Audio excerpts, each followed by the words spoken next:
What's up, guys? Mason Brock Henderson here. This is Batman season. Oh, I'm sorry. I mean, Arrow. How could I possibly make that mistake? I mean, it's not like their main character is a vigilante who doesn't kill bad guys, who has a sidekick that he trained and now doesn't have anymore, and also has a tech expert who is in a wheelchair. No, this is Arrow, season 4, episode, I think, 10? Yeah, episode 10, Blood Debts. Now we have Oracle as Felicity Smoke.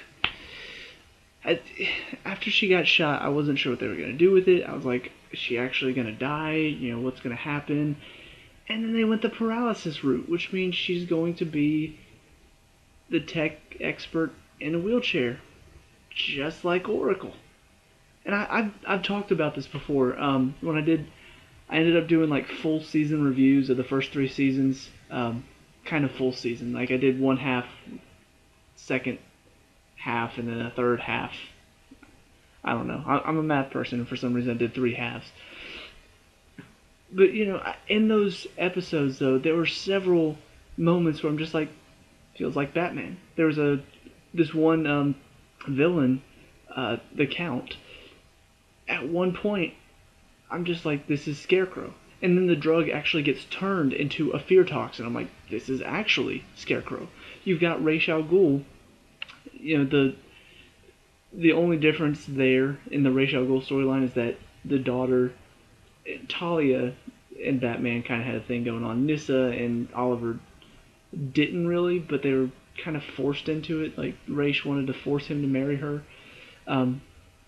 So anyway, it just... There's so many comparisons to Batman. It's like, we want this to be Batman, but they couldn't actually do Batman type thing. You know, like, I don't know all the deals. Like, reviewing Supergirl and seeing Superman but not actually seeing him, just like seeing this cape figure flying up and then disappearing off the screen. Apparently there's some sort of embargo on Superman to where CBS is not allowed to put Superman in their show. I wonder if the same thing is for Batman. You know, like, you're not allowed to have Batman, so instead of going Batman, they're like, okay, well, let's just change it to the Green Arrow. Because honestly, that's what it feels like. It feels like Batman just different. You know, a different character involved. They didn't have to go this route. They did not have to go the paralysis route. They could have had her just recover. They could have, you know, made it to where she's in a coma. They could have done anything besides paralysis. But they went paralysis. I don't know. It's not terrible, but it makes me think we're ripping off Batman some more. You don't have to do that. You've got so many different options that you can take.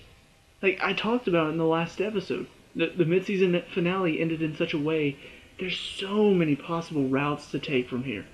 You know, like, just so many different storylines to choose from, and you go paralysis. Unoriginal. So unoriginal and boring, and now she's fine, and now we know she's not the gravestone because she's in the car with Oliver. I feel like we're slowly gonna figure out. You know, like, they're just going to keep showing us scenes from after that gravestone. And so we've already seen it's not Felicity. You know, we've already seen it's not Barry. Later on, we're going to see, oh, it's not Thea. Oh, it's not Laurel. Oh, it's not John. We're going to see, like, whoever it's not. And then finally, there's, like, only one character that we haven't seen. And then it's them.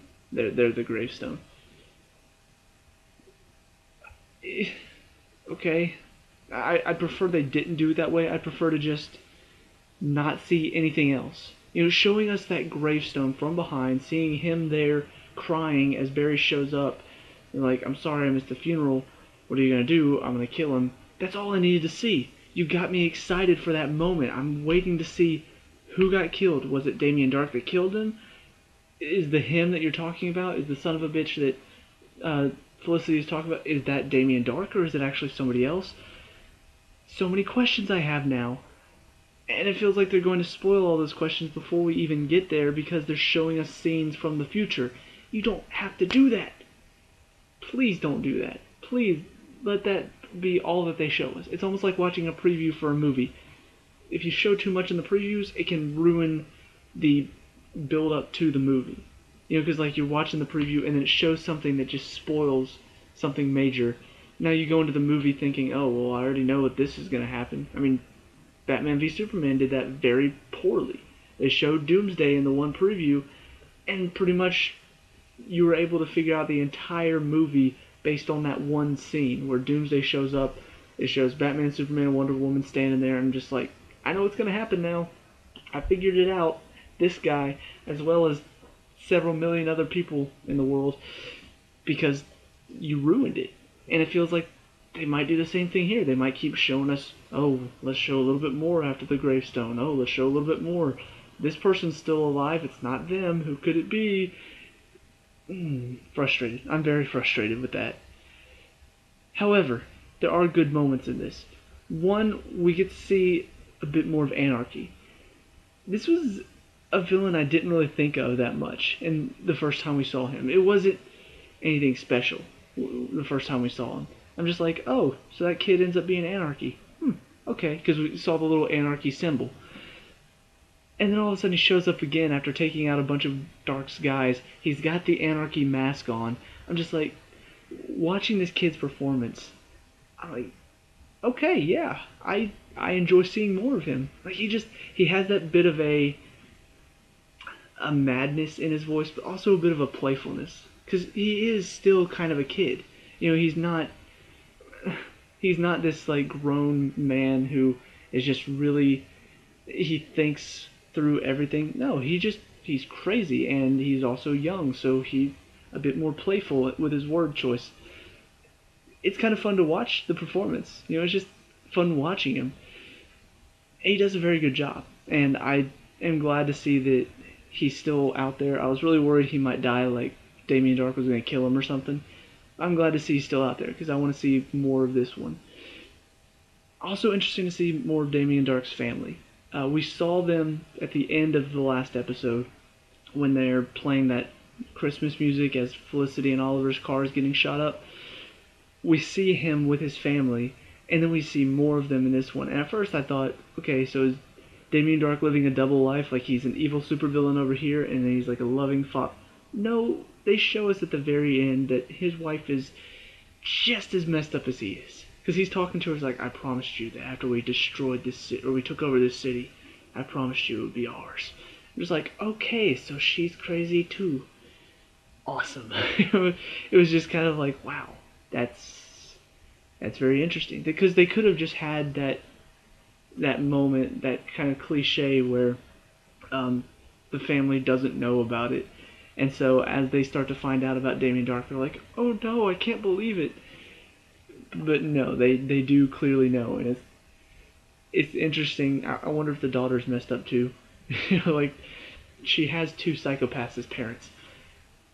Can't imagine that she's completely right up here. Maybe she is. I don't know. The final interesting thing though is everything going on with Diggle and his brother. It's the one like character relationship. You know, you have several relationships between Oliver and Felicity, Oliver and Thea, Oliver and Laurel, Laurel and her dad, Laurel's dad and Felicity's mom, Diggle and his wife. All these different relationships. Some of them, I'm just like, you know, Oliver and Felicity have grown on me, I will admit. At first, in the first episode, I think I talked about how much it felt like they were trying to force it down our throats that they were a couple and they were going to work. Once they stopped focusing on that, I really did start to enjoy their relationship. And it shows that Oliver is really growing as a person. He's not the dark, brooding type anymore because Felicity came in and injected some light into his life. I like that, and they showed it very well. They didn't keep trying to force it down your throat. They said, okay, we'll take a step back from that and just sort of let it happen naturally. And it worked. Then there are some relationships like Thea and the campaign manager guy, I think his name's Alex, that I'm just like, this feels just forced into the story.